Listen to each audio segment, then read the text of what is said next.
பலிப்போர் பாக்கிய செல்வம் புவியில் இல்லையே. புவி நிரம்ப பொன் தந்தாலும் இப்பளிக்கு ஈடில்லையே.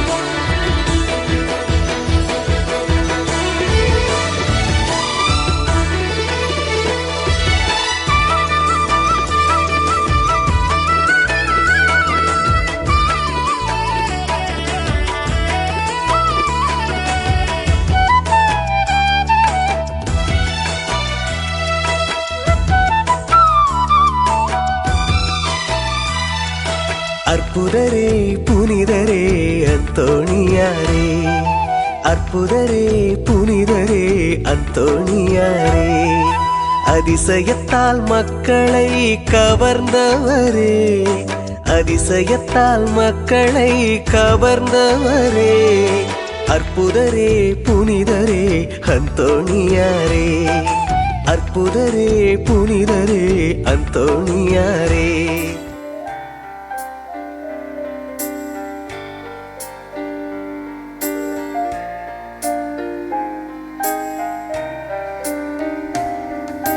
கல்மனம் கரைய கண்களும் பணிக்க கைகளை குவித்தேன் இறைவா,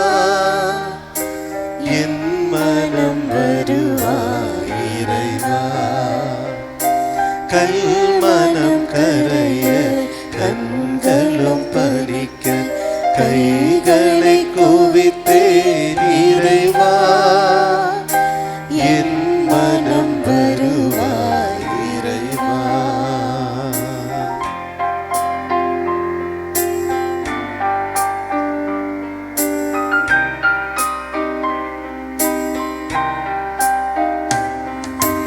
என்னகம் புகுந்து இதயத்தில் அமர்ந்து பொன்னகம் புனைவாய் இறைவா, என்னகம் புகுந்து இதயத்தில் அமர்ந்து பொன்னகம் புனைவாய் இறைவா.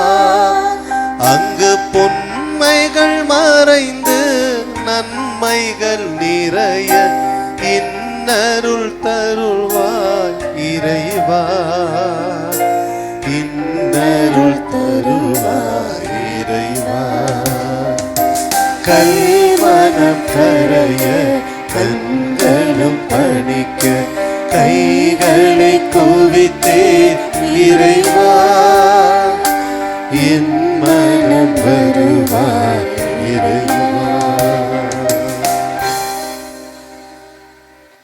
தந்தை மகன் தூய ஆவியாரின் பெயராலே ஆமென். நம் ஆண்டவராகிய இயேசு கிறிஸ்துவின் அருளும் கடவுளின் அன்பும் தூய ஆவியாரின் நட்புறவும் உங்கள் அனைவரோடும் இருப்பதாக. உம் ஆத்மாவோடும் இருப்பதாக. இறை இயேசு கிறிஸ்துவில் பிரியமான புனித அந்தோணியாருடைய அன்பு பக்தர்களே, இன்றைய திருப்பலியின் வழியாக நம்முடைய தேவைகளுக்காகவும் நம்முடைய எண்ணங்களில் ஆண்டவருடைய அருளும் ஆசிரும் எப்பொழுதும் இருக்க வேண்டும் என்பதற்காகவும் ஆண்டவரை நோக்கி வாஞ்சையோடும் ஏக்கத்தோடும் அவருடைய ஆசிருக்காக வந்திருக்கின்ற உங்கள் ஒவ்வொருவரையும் புனித அந்தோணியார் வழியாக நம் ஆண்டவராகிய இயேசு கிறிஸ்து ஆசிர்வதிக்க இந்த திருப்பலியில் இணைந்து மன்றாடுவோம். அவர்கள் சொல்வார்கள், செயலில் காட்ட மாட்டார்கள். இன்றைய நற்செய்தியின் வழியாக ஆண்டவர் நமக்கு விடுக்கின்ற அழைப்பு இந்த 2 வார்த்தைகளில் அடங்கி இருக்கின்றது. அவர்கள் சொல்வார்கள், செயலில் காட்ட மாட்டார்கள். தவ காலத்தில் இருக்கிற நமக்கு, தவ முயற்சிகளை முன்னெடுக்கின்ற நமக்கு இன்னும் வார்த்தைகளிலே நாம் வாழ்ந்து கொண்டிருக்கின்றோமா? இல்லை, நாம் எடுத்த முயற்சியில், நாம் எடுத்துக்கொண்ட அந்த வாக்கு தத்தத்தில் நிலைத்து நிற்கின்றோமா? ஆண்டவருக்கு உரிய காரியங்களை சொல்லில் மட்டுமே வைத்திருக்கின்றோமா, இல்லை செயலில் கூட காட்டுகின்றோமா என்பதை உணர்ந்தவர்களாக இந்த திருப்பலியில் பக்தியோடு பங்கெடுப்போம். நமக்காகவும் நம்முடைய குடும்பத்திற்காகவும் தொடர்ந்து ஜெபிப்போம். சகோதர சகோதரிகளே, தூய மறை நிகழ்வுகளை கொண்டாட நாம் தகுதி பெறும் பொருட்டு நம் பாவங்களை ஏற்றுக்கொள்வோம்.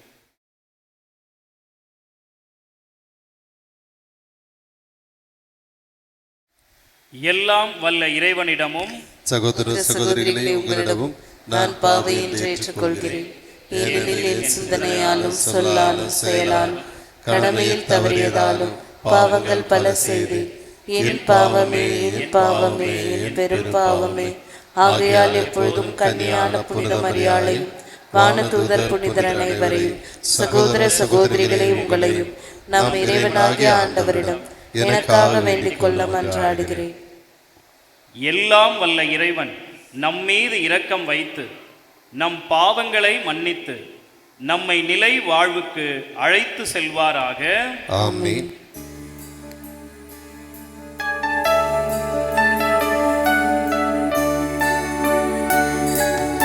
ஆண்டவரே இரக்கமாயிரும்.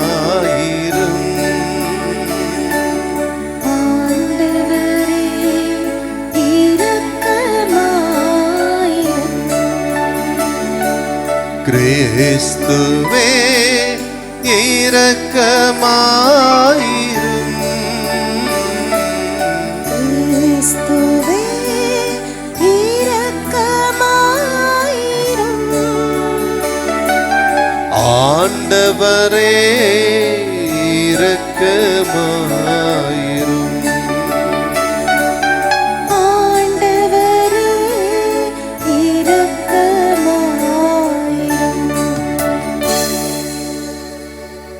மன்றாடுவோமாக. இறைவா, ஆயரான புனித சிரில் வழியாக மீட்பின் மறைப்பொருள்களை மிக ஆழமாக உணர்ந்து கொள்ள உமது திரு அவையை வியத்தகு முறையில் அழைத்து சென்றீரே. இப்புனிதரின் பரிந்துரையால் திருமகனை அறிந்து நாங்கள் வாழ்வின் நிறைவை பெற்றுக்கொள்ள எங்களுக்கு அருள்வீராக.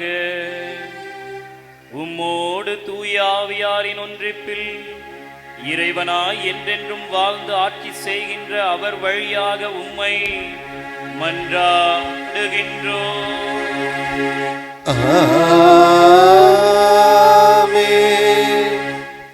நன்மை செய்ய கற்றுக்கொள்ளுங்கள், நீதியை நாடி தேடுங்கள். இறைவாக்கினர் எசாயா நூலிலிருந்து முதல் வாசகம். அதிகாரம் 1, இறை வார்த்தைகள் 10 மற்றும் 16 முதல் 20 முடிய. எருசலேமே, உன்னை ஆளுகிறவர்களும் உன் மக்களும் சோதோம் கொமோராவை போன்றவர்களாய் இருக்கின்றனர். நம் ஆண்டவரின் அறிவுரையை கேளுங்கள், அவர் தம் கட்டளைக்கு செவிசாயுங்கள். உங்களை கழுவி தூய்மைப்படுத்துங்கள். உங்கள் தீச்செயலை என் திருமுன்னின்று அகற்றுங்கள். தீமை செய்தலை விட்டொழியுங்கள். நன்மை செய்ய கற்றுக்கொள்ளுங்கள். நீதியை நாடி தேடுங்கள். ஒடுக்கப்பட்டோருக்கு உதவி செய்யுங்கள். திக்கற்றோருக்கு நீதி வழங்குங்கள். கைம்பெண்ணுக்காக வழக்காடுங்கள். வாருங்கள், இப்பொழுது நாம் வழக்காடுவோம் என்கிறார் ஆண்டவர். உங்கள் பாவங்கள் கடுஞ்சிவப்பாய் இருக்கின்றன, எனினும் உறைந்த பனி போல அவை வெண்மையாகும். இரத்த நிறமாய் அவை சிவந்திருக்கின்றன, எனினும் பஞ்சை போல் அவை வெண்மையாகும். மனமுவந்து நீங்கள் எனக்கு இணங்கி நடந்தால் நாட்டின் நற்கனிகளை உண்பீர்கள். மாறாக இணங்க மறுத்து எனக்கு எதிராக கிளர்ந்தெழுந்தால் திண்ணமாய் வாளுக்கு இரையாவீர்கள். ஏனெனில் ஆண்டவர் தாமே இதை கூறினார். ஆண்டவரின் அருள்வாக்கு. இறைவனுக்கு நன்றி.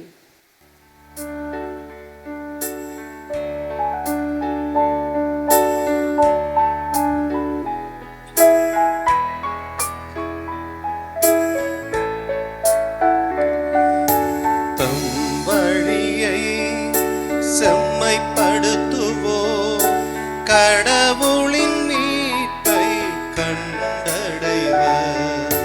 தம் வழியை செம்மைப்படுத்துவோர் கடவுளின் மீட்பை கண்டடைவர். தம் வழியை செம்மைப்படுத்துவோர் கடவுளின் மீட்பை கண்டடைவர்.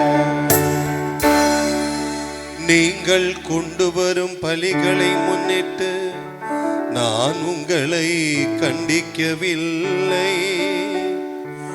உங்கள் எரிபலிகள் எப்போதும் என் முன்னிலையில் உள்ளன. உங்கள் வீட்டின் காளைகளையோ உங்கள் தொழுவதின் ஆட்டுக்கிடாக்களையோ நான் ஏற்றுக்கொள்வதில்லை. நான் ஏற்றுக்கொள்வதில்லை. தம் வழியை செம்மைப்படுத்துவோர் கடவுளின் மீட்பை கண்டடைவர். தம் வழியை செம்மைப்படுத்துவோர் கடவுளின் மீட்பை கண்டடைவர்.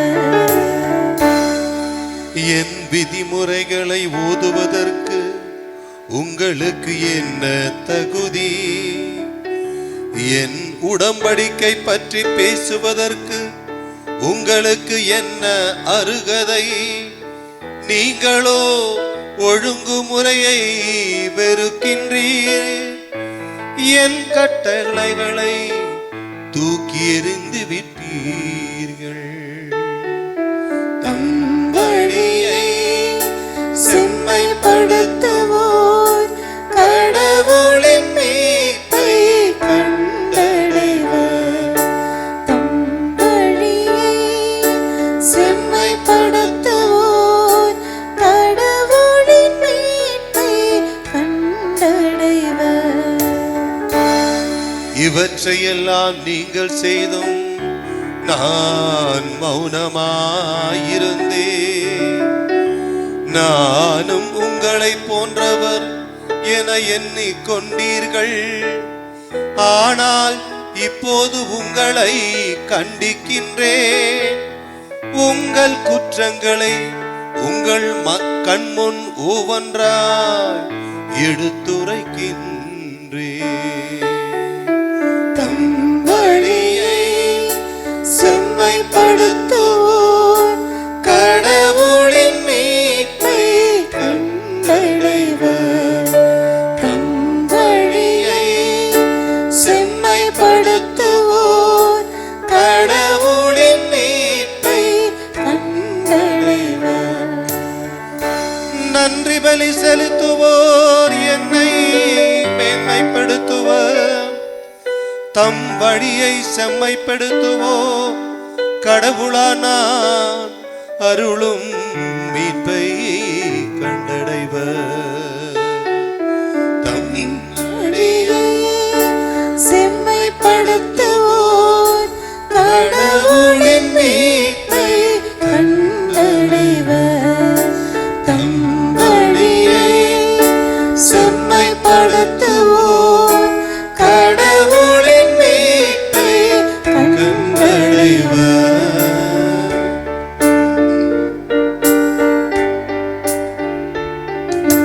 ஆயத்தம் மந்தையை காப்பது போல ஆண்டவர் நம்மை காக்கின்றார்.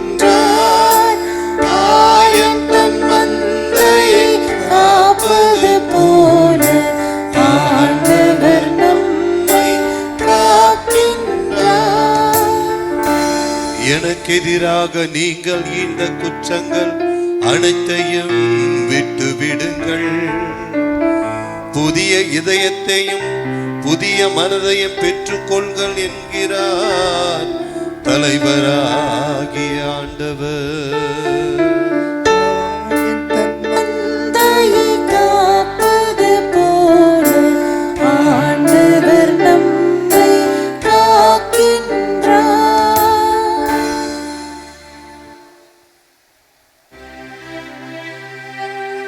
ஆண்டவர் உங்களோடு இருப்பாராக. ஆன்மாவோடும் இருப்பாராக. புனித மத்தேயு எழுதிய நற்செய்தியிலிருந்து வாசகம். ஆண்டவரே மாட்சி உமக்கே. மத்தேயு எழுதிய நற்செய்தி 23ஆம் அதிகாரம், இறை வார்த்தைகள் 1 முதல் 12 முடிய. அக்காலத்தில் இயேசு மக்கள் கூட்டத்தையும் தம் சீடரையும் பார்த்து கூறியது: மறைநூல் அறிஞரும் பரிசேயரும் மோசேயின் அதிகாரத்தை கொண்டிருக்கின்றனர். ஆகவே அவர்கள் என்னென்ன செய்யும்படி உங்களிடம் கூறுகிறார்களோ அவற்றையெல்லாம் கடைப்பிடித்து நடந்து வாருங்கள். ஆனால் அவர்கள் செய்வது போல நீங்கள் செய்யாதீர்கள். ஏனெனில் அவர்கள் சொல்வார்கள், செயலில் காட்ட மாட்டார்கள். சுமத்தற்கரிய வலுவான சுமைகளை கட்டி மக்களின் தோளில் அவர்கள் வைக்கிறார்கள்.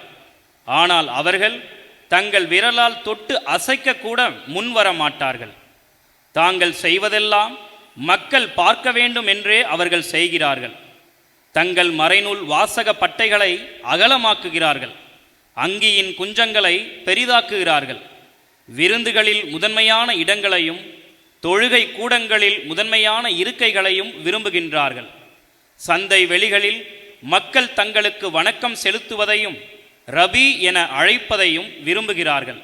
ஆனால் நீங்கள் ரபி என அழைக்கப்பட வேண்டாம். ஏனெனில் உங்களுக்கு போதகர் ஒருவரே. நீங்கள் யாவரும் சகோதரர் சகோதரிகள். இம்மண்ணுலகில் உள்ள எவரையும் தந்தை என நீங்கள் அழைக்க வேண்டாம். ஏனெனில் உங்கள் தந்தை ஒருவரே, அவர் விண்ணகத்தில் இருக்கிறார். நீங்கள் ஆசிரியர் எனவும் அழைக்கப்பட வேண்டாம். ஏனெனில் கிறிஸ்து ஒருவரே உங்கள் ஆசிரியர். உங்களுள் பெரியவர் உங்களுக்கு தொண்டராக இருக்க வேண்டும். தம்மை தாமே உயர்த்துகிறவர் எவரும் தாழ்த்த பெறுவர். தம்மை தாமே தாழ்த்துகிறவர் எவரும் உயர்த்த பெறுவர். ஆண்டவரின் அருள்வாக்கு. இயேசுவே உமக்கு புகழ்.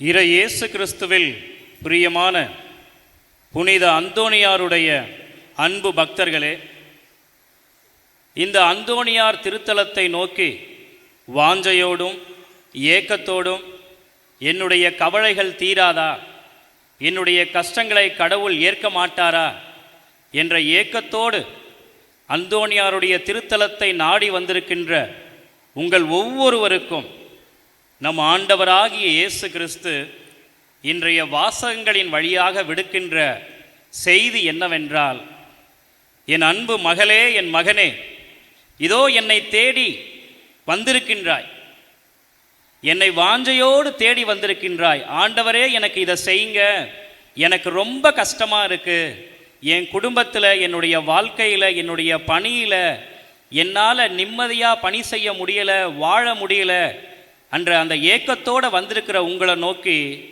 ஆண்டவர் சொல்கின்ற செய்தி என்னவென்றால், நீ ஏக்கத்தோட கவலையோட கஷ்டத்தோடு என்னை தேடி வர, ஆனால் நான் சொல்கிற எதையாவது நீ செய்கிறியா? நீ என்னுடைய வார்த்தையின்படி நடக்கிறாயா? நான் சொல்வதையெல்லாம் செய்வதற்கு தயாராக இருக்கின்றாயா? அப்படி இல்லை என்றால் என்ன நடக்கும் என்பதையே இன்றைய முதல் வாசகத்தில் சொல்கிறார். உன்னை ஆளுகிறவர்களும் உன் மக்களும் எப்படி இருக்காங்களாம்? சோதோம் கொமோராவை போல இருக்கிறாங்களாம். உன்னை ஆளுகிறவர்களும் உன்னுடைய மக்களும். உங்களை யார் ஆள்றாங்க?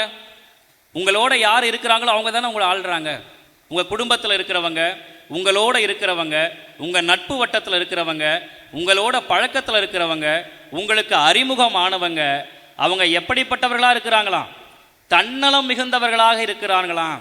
தனக்கு ஏதாவது இவங்க கூட இருக்கிறதுனால, இவங்க கூட இருக்கிறதுனால எனக்கு ஏதாவது நல்லது நடக்குமா என்ற எண்ணத்தோடு தான் இருப்பாங்களாம். அதை தானே சோதம் கொமோரா நீ சொல்கிறார்.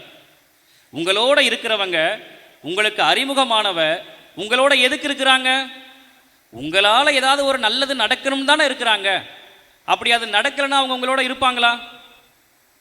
உங்களால் ஒரு தேவை இல்லை என்ற பட்சத்தில் உங்களோட சேர்ந்து யாராவது நடப்பாங்களா? அதைத்தான் ஆண்டவர் சொல்கிறார். ஆனால் நீ யார் நல்லவங்க, யார் கெட்டவங்க, யாரை எப்போ அணுகணும், யார்கிட்ட எப்படி இருக்கணும், எப்போ என்ன பேசணும், எங்கே எப்படி நடக்கணும்ன்ற அறிவும் தெளிவும் ஞானமும் உங்களுக்கு வேணுமா? அப்போ நம்ம என்ன பண்ணணுமா? ஆண்டவருடைய அறிவுரையை கேட்கணுமா? அனைத்திற்கும் மேலாக ஆண்டவருடைய அறிவுரையை கேட்டு நாம் நடக்கும்போது தான் நம்மளை சுற்றி எத்தனை பேர் இருந்தாலும் சரி, அவங்க எப்படிப்பட்டவங்க, எந்த தேவையில் நம்மளோட இருக்கிறாங்கன்ற அந்த ஞானமும் அறிவும் நமக்கு கிடைக்கும்னு சொல்கிறார். அதையே அந்த முதல் வாசகத்தில் சொல்கிறார். உன்னுடைய தீச்செயலை விட்டு ஒழியணுமா? அப்போ என்ன பண்ணணும்? நன்மை செய்ய கற்றுக்கொள்ளணும். ஏன் பள்ளிக்கூடங்கள்லையும் ஆலயங்கள்லையும் நன்மையை பற்றி அதிகம் பேசிக்கிட்டே இருக்கிறாங்க? சொல்கிறாங்க இல்லைங்களா? நாங்கள் ஃபாதருக்கு படிக்கும் பொழுது நான் ஒரு வார்த்தை கேட்பேன், இன்னும் எனக்கு அது ஞாபகம் இருக்குது. என்ன ஃபாதர், இவ்வளோண்டு இருக்குது பைபிள், அதை ஒரு வாரம் கொடுத்தீங்கன்னா நான் படித்து முடிச்சுட்டு மூடி வச்சிருவான்ல, அப்பப்போ ஒவ்வொரு வார்த்தை எடுத்து எடுத்து சொல்லிக்கிட்டே இருக்கிறீங்க. அந்த பைபிள் படிக்கிறது ஒரு பெரிய விஷயமா? 10ஆம் கிளாஸில் 5 புக்கை படித்தேன், 12ஆம் கிளாஸில் 8 புத்தகத்தை படித்தேன். இந்த ஒரு புத்தகத்தை ஒரே நாள் என்னால் படித்து முடிக்க முடியாதா? ஒரு வாரம் கொடுங்கன்னு கேட்டேன். அப்போ அவர் எனக்கு என்ன தெரியுமா சொன்னார்? அண்டா நிறைய பிரியாணி இருக்குன்றதுக்காக எல்லாத்தையும் சாப்பிட்டு நாளைக்கு உனக்கு பசி எடுக்காமல் போயிருமான்னு கேட்டார். அதன் மூலமாக என்ன சொல்ல வராங்க? நமக்கு பசி எடுக்குது, அதுக்காக நாளைக்கு பசி எடுக்காமல் இருக்குமா? நாளைக்கு ஏன் இரவு பசி எடுக்காமல் போயிருமா? எவ்வளவுதான் சாப்பிட்டாலும் எப்படி பசி திரும்ப வருதோ அதை போல தான் எத்தனை முறை கேட்டாலும் நம்ம என்ன பண்ணிடுவோம்? நல்லது செய்ய மறந்துக்கிட்டே இருப்போம். வேணும்னே ஒரு விஷயத்தை நம்ம மறக்கிறோன்னா அது எது? நல்லதை நினைக்கிறதும் நல்லது செய்ய நினைக்கிறதும் நம்ம என்ன பண்ணிடுவோம்? வேண்டுமென்றே மறப்போம். ஆனால் தீச்செயலை செய்வதற்கு அவ்வளோ ஒரு ஆசையாக இருப்போம். அதைத்தான் ஆண்டவர் சொல்கிறார். நீ தீச்செயலை விட்டொழிக்கணும்னா ஆண்டவருடைய அறிவுரையை கேட்கணும். ஆண்டவருடைய அறிவுரையை கேட்கும் பொழுது நன்மை செய்ய கற்றுக்கொண்டே இருக்கணும். அதை நம்ம என்ன பண்ணக்கூடாது? எனக்கு தெரியும். இப்போ உங்களில் யாருக்காவது தெரியாதா எது நன்மை எது தீமைன்னு? உங்களுக்கு தெரியுமா தெரியாதா? உங்களுக்கு தெரியும் தானே. அப்புறம் ஏன் நம்ம திரும்ப திரும்ப தீமை செய்வதிலே நாட்டமாக இருக்கிறோம்? ஏன்னா ஆண்டவருடைய அறிவுரையை அடிக்கடி கேட்கறத நம்ம மறந்துட்டோம். வாரத்துக்கு ஒரு நாள் ஆனது மாசத்துக்கு ஒரு நாள், சிலருக்கு ஆண்டுக்கு ஒரு நாள். ஆண்டுக்கு ஒரு நாள் ஆண்டவருடைய அறிவுரையை கேட்டால் மித்த நாட்கள் யாருடைய அறிவுரையை கேட்குறோம்? அதைத்தான் ஆண்டவர் சொல்றார். என் அன்பு மகளே, என் மகனே, என்னை தேடி நீ வர, உன்னுடைய மன்றாட்டை நான் கேட்க வேண்டும் என்று ஏக்கத்தோட கவலையோட என்னை நோக்கி ஜெபிக்கிற, என்னுடைய அறிவுரையை கேட்க நீ தயாரா இருக்கிறியா? என்னுடைய வார்த்தையை கேட்டு நடக்க நீ தயாரா இருக்கிறியா? அதை இன்றைய நற்செய்தி வாசகத்தில் என்ன சொல்றாங்க? ஆண்டவர் இயேசு கிறிஸ்து அங்க இருக்கிற பரிசேயரையும் மறைநூல் அறிஞரையும் பார்த்து சொல்றாங்க, ஏன் அவங்க தான் நன்மையை போதிக்கிறதுக்காகவே ஏதோ பிறந்தவங்க மாதிரி அங்கே இருக்கிறாங்க. மக்களை பார்த்து சொல்றாரு, நல்லது சொல்றாங்களா கேட்டுக்க, ஆனால் அவங்கள போல இருக்காத. முதல் வாசகத்தில் என்ன சொன்னாங்க? நன்மை செய்ய கற்றுக்க அப்படின்னு சொன்னாங்க. அந்த நன்மை செய்ய கற்றுக்கிட்டா மட்டும் போதுமா? அதை ஒவ்வொரு நாளும் நம்முடைய வாழ்க்கையில் நாம் பிரதிபலிக்க வேண்டுமென்றால் என்னவா இருக்கணும்? சோதனைகளை தாண்டி வரணும். இன்னைக்கு நம்முடைய வாழ்க்கையை எடுத்துக்கங்க.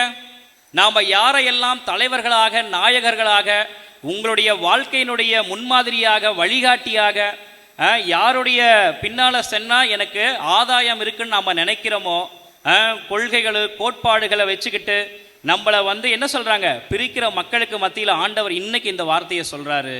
நீங்கள் என்னவா இருக்கலாம்? நல்லதை கேட்குறவங்களா இருங்க, அதை சொல்கிறவங்கள மாதிரி இருக்காதீங்க. ஏன்? அவங்க சொல்லத்தான் செய்வாங்க, ஆனால் பின்பற்ற மாட்டாங்க. அதைத்தான் ஆண்டவர் அழகா சொல்றாரு. அவர்கள் என்னென்ன செய்யும்படி உங்களிடம் கூறுகிறார்களோ அவற்றையெல்லாம் கடைபிடித்து நடந்து வாருங்கள். ஆனால் அவர்கள் செய்வது போல நீங்கள் செய்யாதீர்கள், ஏனெனில் அவர்கள் சொல்வார்கள், செயலில் காட்ட மாட்டார்கள். இப்போ நமக்கு நன்மை எதுன்னு தெரியும், அந்த நன்மையை கத்துக்கிற அளவுக்கு என்னது அந்த மனசும் வந்துருச்சு. ஆனா செய்யணுமே. நீங்க செஞ்சீங்கன்னா உங்களை பார்த்து சிரிப்பாங்க தானே உங்க வீட்டில். திடீர்னு ஒரு நாள் உட்காந்து ஜெபம் பண்ணா, ஐயோ பாருமா இன்னைக்கு தான் ஞானம் வந்துருச்சு, உட்காந்து ஜெபமால சொல்றா பாருங்க அப்படின்னு உங்களை பார்த்து சிரிப்பாங்களா சிரிக்க மாட்டாங்களா? இப்போ என்ன ஆயிருவீங்க நீங்க? நானும் சொல்லுவேன் ஆனா செய்ய மாட்டேன். செஞ்சா என்னை பார்த்து சிரிப்பாங்க, என்னடா இது புது பழக்கம் புது மனமாற்றம் அப்படின்னு நம்மளை பார்த்து ஏளனம் செய்வாங்க. நம்ம என்ன பண்ணிடக்கூடாதான்? சோர்ந்து போய் விடக்கூடாது. ஐயோ நான் திடீர்னு மாறிட்டா என் பக்கத்தில் இருக்கிறவன் என்னை நம்ப மாட்டானே, என்னை குத்திக்கிட்டே இருப்பானே, என்னை ஏளனமா பார்ப்பானேன்னு நம்ம என்ன ஆயிடக்கூடாதான்? சோர்ந்து போகக்கூடாதான். இப்போ அதற்கு ஒரு உதாரணம் இருக்கு. அந்தோனியாருடைய திருத்தலத்தை நாடி வந்திருக்கீங்க இல்லைங்களா? அந்தோனியாருடைய வாழ்க்கையில் நடந்த ஒரு சின்ன ஒரு உதாரணத்தை உங்களுக்கு சொல்றேன். அந்தோனியார் வாழ்ந்த காலத்தில் தப்பறை கொள்கைகள் நிறைய இருந்தது. தப்பறை கொள்கைகள்னா என்ன? இயேசு கிறிஸ்து தான் உண்மையான ஆண்டவர்னு கொஞ்சம் பேர் நம்பினாங்க. இல்லை கடவுள் வேற, இயேசு வெறும் மனிதர் தான் கொஞ்சம் பேர் நம்பினாங்க. இது மாதிரியான தப்பறை கொள்கைகள் இருந்த காலத்தில் அந்தோனியார் ஒரு ஊருக்கு போறார். ஒரு ஊருக்கு போய் போதிக்கலாம், மக்களுக்கு உண்மையான விசுவாசத்தை கொடுக்கலான்னு போறார். ஆனால் அங்கே இருக்கிறவங்கெல்லாம் என்ன பண்ணிட்டாங்க? ஏற்கனவே தப்பறை கொள்கைக்கு அடிமையாகி இனி யார் வந்து பேசினாலும் கேட்கவே மாட்டோம் அப்படின்ட்டு வீட்டில் இருக்கிற கதவையெல்லாம் சாத்திட்டு உள்ளே உட்காந்துட்டாங்க. அந்தோனியார் வீதி வீதியாக போறாரு. வாங்க, உங்களுக்காக தான் போதிக்க வந்திருக்கிறேன், நீங்கள் வந்து என்ன பண்ணிடக்கூடாது? ஒரு தலை சார்பாக இருக்கக்கூடாது. இப்போ நாம் என்ன பண்ணுறோம்? யாராவது வந்து ஏதாவது ஒன்று சொல்லிட்டாங்க, அந்த சொல்றது நம்ம உடம்பு புல்லரிக்கிற அளவுக்கு வந்துருச்சுன்னா அதுதான் உண்மைன்னு நம்பிடுவோம். சரி, அடுத்தவங்க என்ன சொல்றாங்கன்னு கேட்கறதுக்கு நம்ம தயாராக மாட்டோம். அந்தோனியார் என்ன பண்றாரு? தப்பறை கொள்கைகளை ஏற்றுக்கிட்ட மக்கள்கிட்ட போயிட்டு, நீங்க இதனால தானே இயேசுவை ஏற்றுக்க மாட்டேங்கிறீங்க, அதுக்கான காரணத்தை நான் சொல்றேன், நீங்க வெளியே வாங்கன்னு சொல்லும் போது கூட அங்க இருக்கிறவங்க என்ன பண்ணாங்க? வெளியே வரவே தயாரா இல்லை. இப்போ நாம என்ன பண்றோம்? நம்ம வாழ்க்கையில சில நேரம் ஏதோ ஒன்றை பார்க்குறோம், பார்த்துட்டு அதுதான் உண்மை நம்பி அப்படியே மனசுல பதிய வச்சிடறோம். யார் என்ன சொன்னாலும் கேட்க மாட்டேன், நானே நேரில் பார்த்துட்டேன். யார் என்ன சொன்னாலும் நான் நம்ப மாட்டேன், அவன் பண்ணது தப்பு தான். இப்படி நாம் என்ன பண்ணிடுறோம்? நம்ம மனசுல ஒருத்தங்களை பத்தி ஒரு தவறான அபிப்பிராயம் பட்டதுன்னா அதை அப்படியே மனசுல வச்சுக்கிட்டு இருக்கிறோமா இல்லையா? அவங்க ஏன் பண்ணாங்க, எதுக்கு பண்ணாங்க, எந்த சூழல்ல பண்ணாங்கன்னு நம்ம காது கொடுத்து கேட்குறோமா? இல்லை. ஆனா அந்தோனியார் என்ன பண்ணாரு? அந்த மக்கள்கிட்ட போயிட்டு, நீங்க ஏன் கடவுளை ஏத்துக்கல, இயேசுதான் மீட்பர் என்பதை ஏன் ஏத்துக்கல அப்படின்னு கேட்க போகும்போது கேட்பதற்கு மக்கள் தயாராக இல்லை. எங்களுக்கு கிடைச்ச அறிவே போதும், எக்ஸ்ட்ரா அறிவு தேவையில்லைன்னு மக்கள் கதவை சாத்திக்கிட்டாங்க. அப்போ அந்தோனியார் என்ன பண்றாரு? அந்த ஊர்ல இருக்கிற ஆத்தங்கரை பக்கம் போயிட்டு அங்க இருக்கிற மீன்களுக்கு போதிக்க போறார். இப்ப நீங்கள்லாம் கேட்கலாம், அந்தோனியார் மீன்களுக்கு அப்படி என்ன போதிச்சிருப்பாரு? அந்தோனியார் மீன்களுக்கு போதித்தார். என்ன போதித்தார்? மீன்கள்கிட்ட போய் சொல்றாரு, ஆண்டவர் படைக்கும் பொழுது உங்களையும் படைத்தார், ஆனா படைப்பிலிருந்து இப்ப வரைக்கும் மாசுபடாம பாவம் செய்யாம இருந்தது இந்த மீன்வாழ் உயிரினங்கள் மட்டும்தான் சொல்றார். அதுக்கு உதாரணம் என்ன சொல்றாரு? நோவா காலத்துல உலகமே அழிஞ்சு போச்சு, மனிதர்கள், மிருகங்கள், பறவைகள்னு எல்லாம் அழிஞ்சு போச்சு. எல்லாத்துலயும் ரெண்டு ரெண்டு ஜோடி ஜோடியா எடுத்து நோவா பெட்டகத்துல வச்சாரு. மீனை வச்சாரா? வைக்கலையே. அப்ப நீங்க தானே பேரு பெற்றவங்க. கலப்படம் இல்லாத ஒரு உணவு இப்பயும் எதுன்னு சொல்லுவாங்க? கடல்வாழ் உணவு தானே மீன். அந்தோனியார் அப்படி ஒரு போதனையை கொடுத்தார். இயேசு வரி செலுத்துவதற்கு உதவியதும் மீன் தான். இயேசு சீடர்களாக ஏற்றுக்கொண்டதும் மீனவர்களை தான். நீங்க தான் பேரு பெற்றவங்க அப்படின்னு அவர் போதனையை வீட்டுக்குள்ள இருந்து கேட்ட மக்கள், என்னப்பா இவர் மனிதர்களுக்கு தான் போதிப்பார்னு பார்த்தா கடல்வாழ் மீன்களுக்கே இப்படி ஒரு உண்மையான விசுவாசத்தை கொடுக்கிறாருன்னா இவர் தான் உண்மையான விசுவாசத்தை வச்சிருக்கிறாருன்னு அங்க இருக்கிற மக்கள் எல்லாம் கதவை திறந்து வெளியே வந்தாங்க. அவங்க இருட்டில இருந்து வெளியே வந்தாங்க, உண்மையை நம்பினாங்க, இயேசுவை ஏத்துக்கிட்டாங்க. இன்னைக்கு இந்த திருத்தலத்தை நாடி வந்திருக்கிற உங்களுக்கும் ஆண்டவர் அதை தான் சொல்றார். உங்க மனசுல கவலை இருக்கா, கஷ்டம் இருக்கா, ஐயோ என்னாலதான் இதை தீர்க்க முடியும் அப்படின்ற அந்த எண்ணத்தை விட்டொழியுங்க. நான் இல்லைன்னா யாருமே இதை செய்ய முடியாதுன்ற அந்த எண்ணத்தை விட்டொழியுங்க. ஆண்டவருடைய அருளும் ஆசீரும் உங்களுக்கு இருந்தால் நீங்கள் மலையென நினைப்பது கூட என்னவா மாறிடுமா? பனி போல போயிருமா. அப்படிப்பட்ட விசுவாசம் உங்களுக்கு வேண்டுமா? சொல்லுல மட்டும் ஜெபிக்காதீங்க, செயல்ல காட்டுங்க. செயல்ல எப்படி காட்டணும்? ஒவ்வொரு நாளும் அந்தோனியார் வழியாக ஆண்டவருடைய அருளையும் ஆசிரையும் பெற்றுக்கொள்ள நாம என்ன செய்யணும்? குறைந்தது ஒரு 15 நிமிடமாவது ஒரு நாளைக்கு 24 மணி நேரம் இல்லைங்களா, அதுல ஒரு 15 நிமிடமாவது நான் ஆண்டவருக்காக நான் ஒதுக்கி ஆண்டவரோடு நான் பேசுவேன். நாள் முழுவதும் மனிதர்களோடு பேசுவதற்கு என்னுடைய நாக்கும் வாயும் எவ்வளவு ஆசைப்படுதோ அதே போல ஒரு 15 நிமிஷமாவது நான் ஆண்டவரோடு பேசுவேன். ஆண்டவரோடு பேசும் பொழுது, ஆண்டவரை நோக்கி ஜெபிக்கும் பொழுது, ஆண்டவர் எனக்கு எப்ப என்ன செய்யணும், எங்க எப்படி பேசணும், யாரை எப்படி அணுகணும்ன்ற அந்த ஞானத்தை எனக்கு கொடுப்பார் என்ற நம்பிக்கை உங்களுக்கு வேண்டுமா? இந்த நாளிலிருந்து தொடங்க. இந்த தவக்காலத்தில் இருக்கிறோம் நாம. இந்த தவக்காலத்தில் ஒரு பக்தி முயற்சியாக ஒவ்வொரு நாளும் தனிப்பட்ட முறையில் நான் ஆண்டவரோடு பேசுவேன். என் கவலைகளையும் கஷ்டங்களையும் கேட்கக்கூடிய அந்த தெய்வத்தோடு நான் பேசுவேன். அவர் என்னை வழி நடத்துவார். அந்தோணியார் வழியாக அற்புதங்களை என்னுடைய வாழ்க்கையில் செய்வார் என்ற நம்பிக்கையோடு இந்த திருத்தலத்துக்கு வந்திருக்கிற நீங்கள் மன்றாடுங்க, மன்றாடி ஜெபிங்க. இந்த திருத்தலத்தை விட்டு நீங்கள் வெளியே போகும்போது உங்கள் கவலைகளையும் கஷ்டங்களையும் இந்த திருத்தலத்தில் விட்டுட்டு போங்க. போகும்போது கனமான இதயத்தோடு போகக்கூடாது. கஷ்டங்களை எல்லாம் இறக்கி வச்சுட்டு அந்தோணியார் இருக்கிறாரு, ஆண்டவர் வழியா எனக்கு அற்புதத்தை செய்வார் என்ற நம்பிக்கையோட, மலர்ந்த முகத்தோட, புன்னகையோட நீங்க வெளியே போகணும்ன்ற அந்த எண்ணத்தோட இந்த திருப்பலியில் தொடர்ந்து ஜெபியுங்கள். ஆண்டவர் நிச்சயம் நம்மை ஆசீர்வதிப்பார். அதுவே நமது விசுவாசம், நம்பிக்கை. ஆமென். உங்கள் பதில். எல்லாம் வல்ல இறைவா, எங்கள் மன்றாட்டை கேட்டருளும். எல்லாம் வல்ல இறைவா, எங்கள் மன்றாட்டை கேட்டருளும். நம்பிக்கையின் ஆழத்தை காட்டிய இறைவா, எம் திரு அவைக்காகவும் திருத்தந்தைக்காகவும் மன்றாடுகின்றோம். திரு அவைக்காக உழைக்கின்றவர்களுக்காகவும் நீர் பக்கபலமாய் நின்று வழி நடத்தவும், பணியில் ஏற்படும் தடைகளை தகர்த்து நீதியோடும் நேர்மையோடும் செயல்பட வேண்டுமென்று உம்மை மன்றாடுகின்றோம். எல்லாம் வல்ல இறைவா, எங்கள் மன்றாட்டை கேட்டருளும்.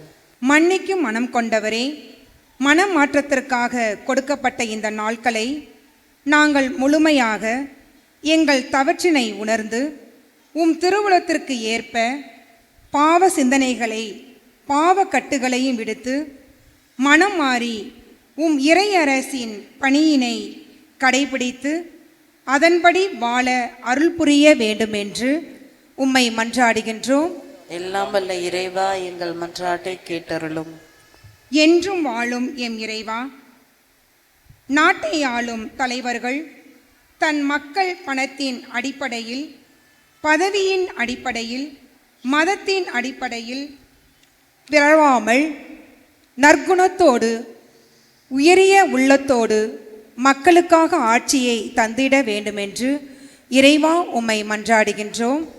எல்லாம் வல்ல இறைவா, எங்கள் மன்றாட்டை கேட்டருளும். இரக்கமே உருவான எம் இறைவா, புனித அந்தோணியாரை தேடி வருகின்ற அனைத்து பக்தர்களையும் பாதம் அர்ப்பணிக்கின்றோம். இவர்களின் எண்ணங்கள், ஏக்கங்கள், எதிர்பார்ப்புகள் அனைத்தும் நிறைவேறவும், கடன் தொல்லைகள், நோய்கள், குடும்ப பிரச்சனைகள் இவை அனைத்திலும் இருந்து விடுபடவும் தெய்வீக ஆசீரை பொழிய வேண்டுமென்று இறைவா உம்மை மன்றாடுகின்றோம். எல்லாம் வல்ல இறைவா, எங்கள் மன்றாட்டை கேட்டருளும். அன்பு ஆண்டவரே, இதோ இந்த திருத்தலத்தில் கூடியிருக்கின்ற ஒவ்வொருவருக்காகவும் ஜெபிக்கின்றோம். ஏக்கத்தோடும் கவலையோடும் புனித அந்தோணியார் வழியாக ஜெபித்து கொண்டிருக்கின்ற இங்குள்ள ஒவ்வொருவருடைய தேவைகளுக்காகவும் ஜெபிக்கின்றோம். ஆண்டவரே, ஒவ்வொருவரையும் நிறைவாக ஆசீர்வதியும். அவர்களுடைய உடல் உள்ள ஆன்மா அனைத்திலும், அவர்கள் சொல்லிலும் செயலிலும் உம்முடைய நாமம் மகிமைப்பட, தங்களுடைய தேவைகளை, தங்களுடைய அன்றாட அலுவல்களை செய்ய தயவு செய்யும் ஆண்டவரே. இந்த மன்றாட்டுக்களை எல்லாம் நம் ஆண்டவராகிய கிறிஸ்து வழியாக மன்றாடுவோம். ஆமென்.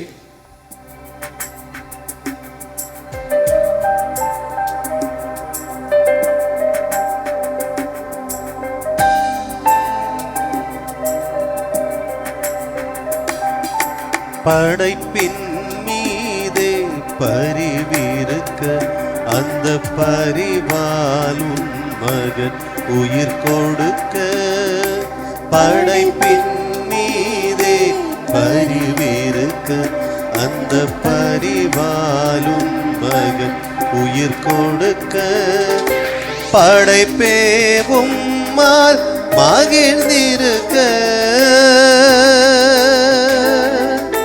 படைப்பே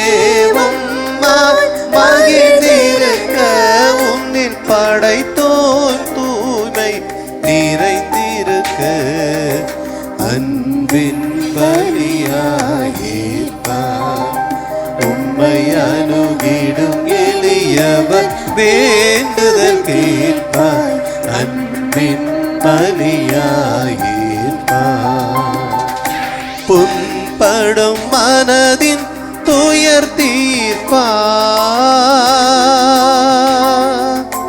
புண்படும் மனதின் துயர் தீர்ப்பாய். எம்மை புண்ணிய வாழ்வில் நிலை பெற செய்வார். அன்பின் பலியாயிருப்பார். உம்மை அணுகிடும் எளியவர் வேண்டுதல் கேட்பார். அன்பின் பலியாயிருப்பார்.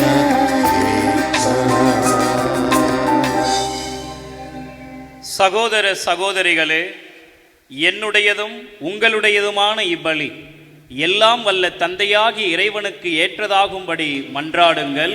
ஆண்டவர் தமது பேரின் புகழ்ச்சிக்காகவும் மாட்சிமைக்காகவும் நமது நன்மைக்காகவும் புனித திரு அவை அனைத்து நலனுக்காகவும் மது கையிலிருந்து இப்பலியை ஏற்றுக்கொள்வாராக.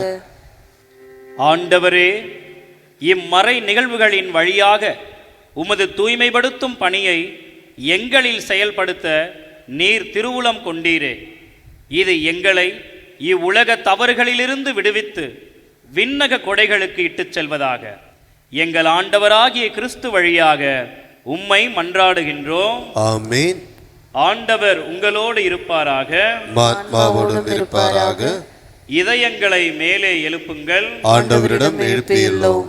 நம் இறைவனாகிய ஆண்டவருக்கு நன்றி கூறுவோம். அது தகுதியின் நீதியுமானது. ஆண்டவரே, தூயவரான தந்தையே, என்றும் உள்ள எல்லாம் வல்ல இறைவா, எந்நாளும் எவ்விடத்திலும் நாங்கள் உமக்கு நன்றி செலுத்துவது மெய்யாகவே தகுதியும் நீதியும் ஆகும். எங்கள் கடமையும் மீட்புக்கு உரிய செயலும் ஆகும். உம்முடைய பிள்ளைகளின் உள்ளங்களை தூய்மைப்படுத்தி புதுப்பிக்க பயனுள்ள இச்சிறப்பான காலத்தை ஏற்படுத்தினீர். அதனால் நாங்கள் மட்டுமீறிய பற்றுதல்களிலிருந்து விடுதலை பெற்று நிலையற்றவற்றில் மனதை ஈடுபடுத்தாது நிலையானவற்றில் மேன்மேலும் மனதை செலுத்துமாறு எங்களை தூண்டுகின்ற காலம் இதுவே. ஆகவே புனிதர் வானதூதர் அனைவரோடும் சேர்ந்து நாங்கள் உம்மை புகழ்ந்தேத்தி முடிவின்றி சொல்வதாவது: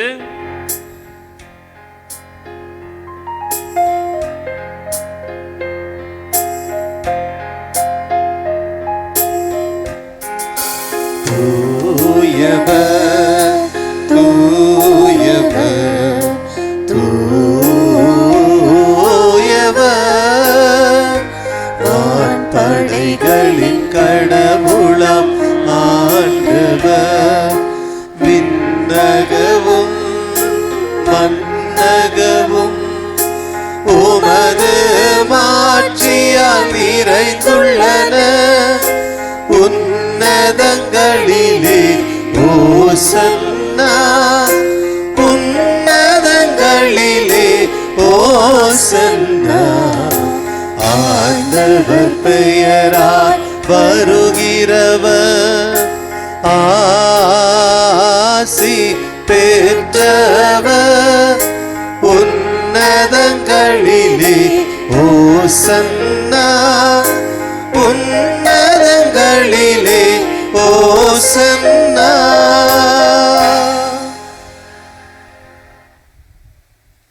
ஆண்டவரே, நீர் மெய்யாகவே தூயவர், தூய்மை அனைத்துக்கும் ஊற்று.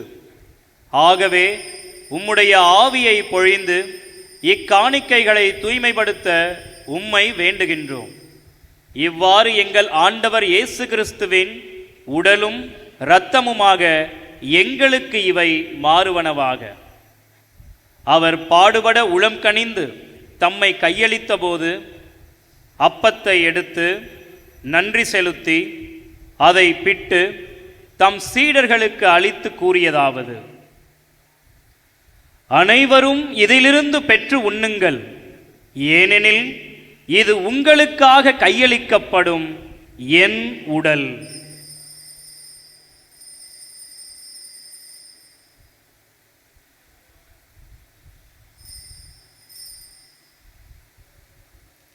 அவ்வண்ணமே இரவு விருந்தை அருந்திய பின் கிண்ணத்தையும் எடுத்து மீண்டும் உமக்கு நன்றி கூறி தம் சீடர்களுக்கு அளித்து அவர் கூறியதாவது: அனைவரும் இதிலிருந்து பெற்று பருகுங்கள், ஏனெனில் இது புதிய நிலையான உடன்படிக்கைக்கு உரிய என் இரத்தத்தின் கிண்ணம்.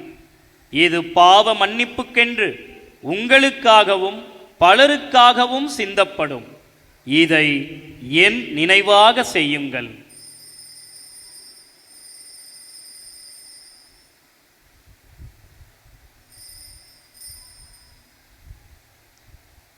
நம்பிக்கையின் மறைபொருள்: ஆண்டவரே, நீர் வரும் அளவும் உமது இறப்பினை அறிக்கையின்றோம், உமது உயிர்ப்பினையும் எடுத்துரைக்கின்றோம். ஆகவே ஆண்டவரே, நாங்கள் கிறிஸ்துவின் இறப்பினையும் உயிர்ப்பினையும் நினைவுகூர்ந்து வாழ்வு தரும் அப்பத்தையும் மீட்பு அளிக்கும் கிண்ணத்தையும் உமக்கு ஒப்புக் கொடுக்கின்றோம். உம் திருமுன்னின்று உமக்கு ஊழியம் புரிய தகுந்தவர்கள் என எங்களை ஏற்றுக்கொண்டீர். எனவே உமக்கு நன்றி செலுத்துகின்றோம். மேலும் கிறிஸ்துவின் உடலிலும் இரத்தத்திலும் பங்கு கொள்ளும் எங்களை தூய ஆவியார் ஒன்று சேர்க்க வேண்டும் என உம்மை தாழ்மையுடன் மன்றாடுகின்றோம். ஆண்டவரே, உலகெங்கும் பரவியிருக்கும் உமது திரு அவையை நினைவு கூர்ந்தருளும். எங்கள் திருத்தந்தை பிரான்சிஸ், எங்கள் ஆயர் ஜார்ஜ் அந்தோணிசாமி, எல்லா திருநிலையினர் ஆகிய அனைவரோடும் உமது திரு அவை அன்பில் நிறைவு பெற செய்தருளும். மேலும் உயிர்த்தெழும் எதிர்நோக்குடன் துயில் கொள்ளும் எங்கள் சகோதரர் சகோதரிகளையும் இறந்தோர் அனைவரையும் இரக்கத்துடன் நினைவுகூர்ந்து உமது திருமுக ஒளியினுள் ஏற்றருளும். எங்கள் அனைவர் மீதும் இரக்கமாயிரும். கடவுளின் கன்னித்தாயான புனித மரியா, அவருடைய கணவரான புனித யோசேப்பு, புனித திருத்தூதர்கள், புனித அந்தோனியார், புனித யூஜின் டி மேஸ்னட், இவ்வுலகில் உமக்கு உகந்தவராய் இருந்தோர் ஆகிய புனிதர் அனைவருடனும் நாங்கள் நிலை வாழ்வில் பங்கு கொள்ளும் தகுதி பெற்று உம் திருமகன் இயேசு கிறிஸ்து வழியாக உம்மை புகழ்ந்தேத்தும் வரமருள உம்மை மன்றாடுகின்றோம்.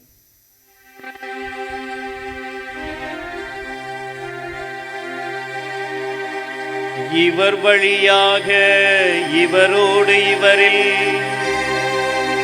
எல்லாம் வல்ல இறைவனாகிய தந்தையே,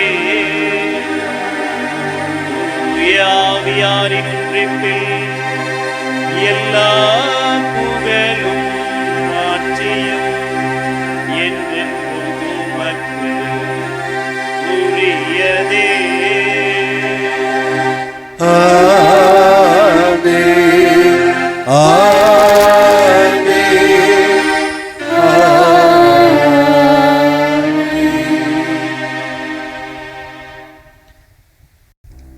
மீட்பரின் கட்டளையால் கற்பிக்கப்பட்டு இறை படிப்பினையால் பயிற்சி பெற்ற நாம் துணிந்து சொல்வோம்: விண்ணுலகில் இருக்கின்ற எங்கள் தந்தையே, உமது பெயர் தூயதென போற்ற பெருக, உமது ஆட்சி வருக, உமது திருவுளம் விண்ணுலகில் நிறைவேறுவது போல மண்ணுலகிலும் நிறைவேறுக.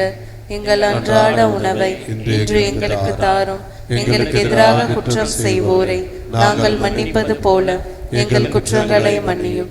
எங்களை சோதனைக்கு உட்படுத்தாதே, தீமையிலிருந்து எங்களை விடுவித்தருளும். ஆண்டவரே, தீமை அனைத்திலும் இருந்தும் எங்களை விடுவித்து எங்கள் வாழ்நாளில் அமைதியை கனிவுடன் அருள உம்மை மன்றாடுகின்றோம். உமது இரக்கத்தின் உதவியால் நாங்கள் பாவத்திலிருந்து எப்போதும் விடுதலை பெற்று யாதொரு கலக்கமும் இன்றி நலமாயிருப்போமாக. நாங்கள் எதிர்நோக்கி இருக்கும் பேரின்பத்துக்காகவும் எம் மீட்பராகிய இயேசு கிறிஸ்துவின் வருகைக்காகவும் காத்திருக்கின்றோம். ஆட்சியும் வல்லமையும் மாட்சியும் என்றென்றும் உமதே. ஆண்டவரே இயேசு கிறிஸ்துவே, அமைதியை உங்களுக்கு விட்டுச் செல்கின்றேன், என் அமைதியையே உங்களுக்கு அளிக்கின்றேன் என்று உம் திரு தூதர்களுக்கு மொழிந்தீரே. எங்கள் பாவங்களை பாராமல் உமது திரு அவையின் நம்பிக்கையை கண்ணோக்கி உமது திருவுளத்துக்கு ஏற்ப அதற்கு அமைதியையும் ஒற்றுமையையும் அளித்தருள்வீராக. என்றென்றும் வாழ்ந்து ஆட்சி செய்கின்றவர் நீரே. ஆமென். ஆண்டவருடைய அமைதி உங்களோடு என்றும் இருப்பதாக. ஒருவருக்கொருவர் அமைதியை பகிர்ந்து கொள்வோம்.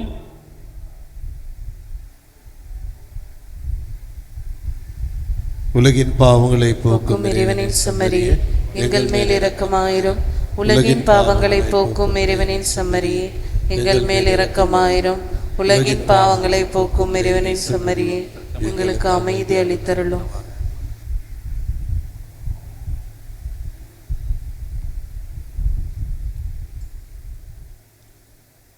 இதோ இறைவனின் செம்மறி, இதோ உலகின் பாவங்களை போக்குபவர். செம்மறியின் விருந்துக்கு அழைக்க பெற்றோர் பேறு பெற்றோர். ஆண்டவரே, நீர் நிலத்தில் எழுந்தருள நான் தகுதியற்றவர், ஆனால் ஒரு வார்த்தை மட்டும் சொல்லியருளும், எனது ஆன்மா நலமடையும்.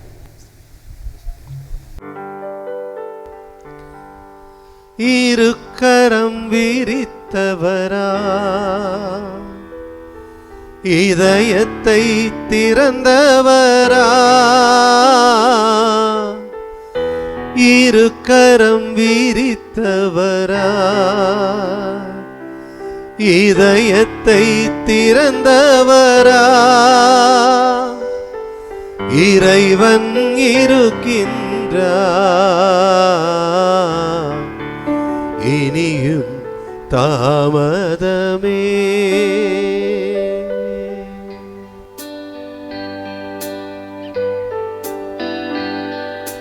சுமை சுமந்து சோர்ந்திருப்போரே, வாருங்கள், நம் ஆண்டவர் அழைக்கின்றார், இளைப்பாற்றி கொடுக்கின்றார். சுமை சுமந்து சோர்ந்திருப்போரே, வாருங்கள், நம் ஆண்டவர் அழைக்கின்றார், இளைப்பாற்றி கொடுக்கின்றார்.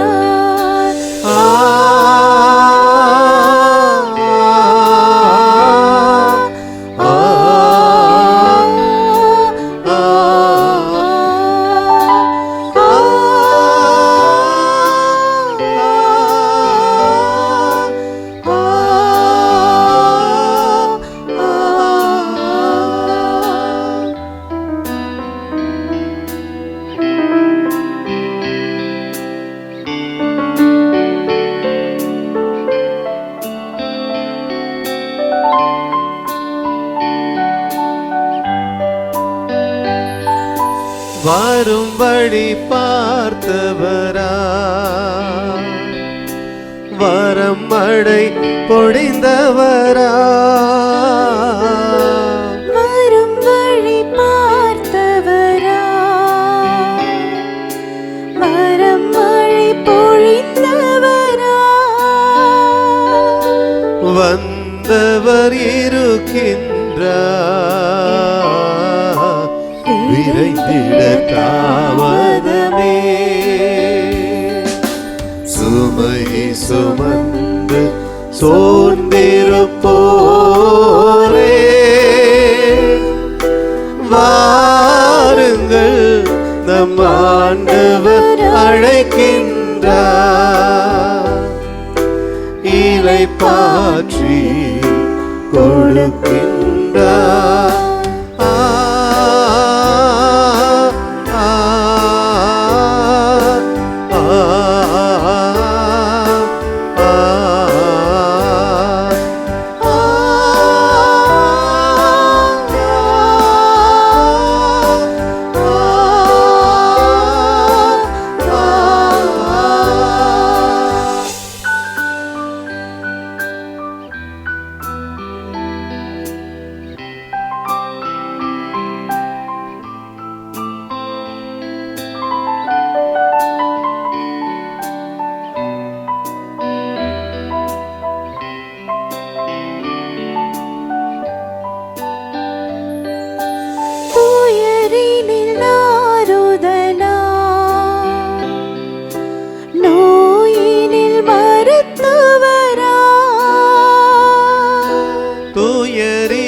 மருத்துவரா, அடிமையின் விடுதலையா, ஆண்டவர் இருக்கின்றார். சுமை சுமந்து சோர்ந்திருப்போரே வாருங்கள், நம் ஆண்டவர் அழைக்கின்றார். இளைப்பாற்றி கொடுக்கின்றார்.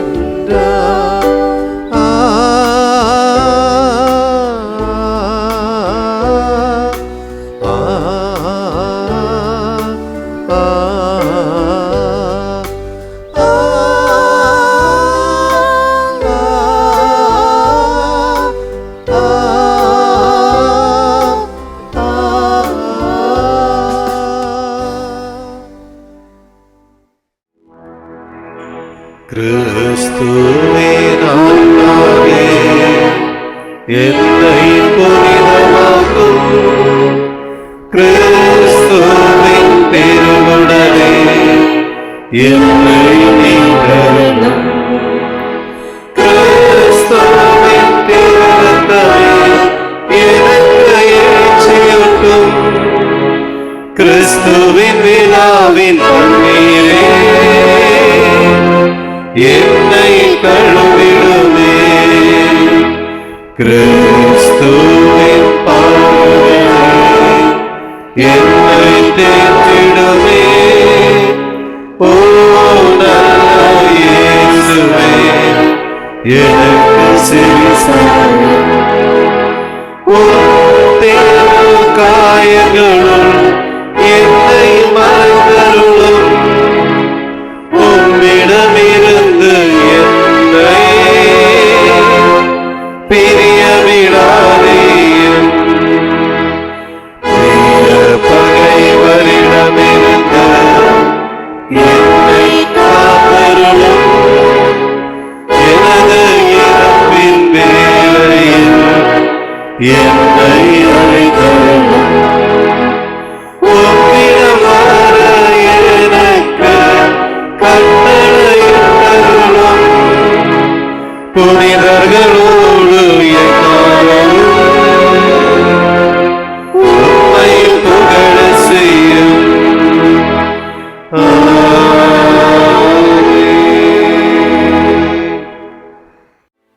மன்றாடுவோமாக.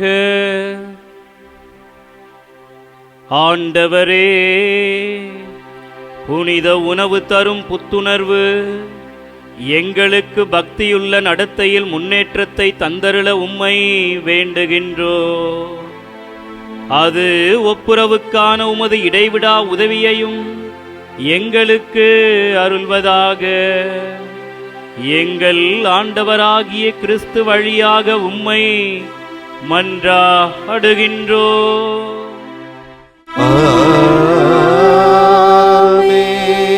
ஆண்டவர் உங்களோடு இருப்பாராக. உம் ஆத்மாவோடும் இருப்பாராக. எல்லாம் வல்ல இறைவன் தந்தை, மகன், தூய ஆவியார் உங்களுக்கு ஆசி வழங்குவாராக.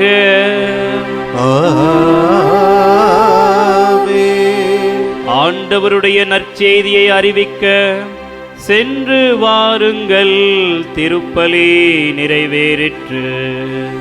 இறைவனுக்கு நன்றி.